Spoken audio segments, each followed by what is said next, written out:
টি-টোয়েন্টিতে সাকিব আল হাসান যে ৫ ব্যাটসম্যানকে সবচেয়ে বেশি আউট করেছেন। ইতিহাসের প্রথম খেলোয়াড় হিসেবে স্বীকৃতি টি-টোয়েন্টিতে ৫০০ উইকেটের মাইলফলক ছুঁয়েছেন বাংলার নবাব সাকিব আল হাসান। সাকিবের প্রিয় শিকার কারা? আসুন জেনে নিই। ক্যারিয়ারে প্রথম স্বীকৃতি টি-টোয়েন্টি ম্যাচটি সাকিব আল হাসান খেলেছিলেন ২০০৬ সালের ২৮শে নভেম্বর। খুলনায় জিম্বাবুয়ের বিপক্ষে ম্যাচটি ছিল বাংলাদেশের হয়ে তার আন্তর্জাতিক প্রথম ম্যাচ। আন্তর্জাতিক টি-টোয়েন্টি সেই ম্যাচের ১৬তম ওভারে জিম্বাবুয়ের সর্বোচ্চ স্কোরার শন উইলিয়ামসকে ফরহাদ রেজার ক্যাচ বানিয়ে এই সংস্করণে প্রথম উইকেট পেয়ে যান সাকিব আল হাসান।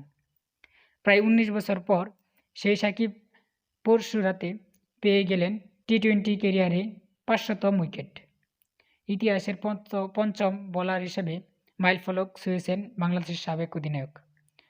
৪৫৭ ম্যাচে ৫০০ উইকেটের দেখা পাওয়া সাকিব আল হাসান এ পর্যন্ত আউট করেছেন ৩৪৩ জনকে। তাদের মধ্যে প্রথম শিকার উইলিয়ামসকে ১০ বারের দেখায় আর একবারও আউট করতে পারেননি সাকিব। সাকিব একবার আউট করেছেন এমন ব্যাটসম্যানের সংখ্যাই বেশি। উইলিয়ামস সহ ২৪৭ জন একই সাকিবের কাছে আউট হয়েছেন এবং একাধিকভাবে আউট করেছেন ৯৬ জনকে।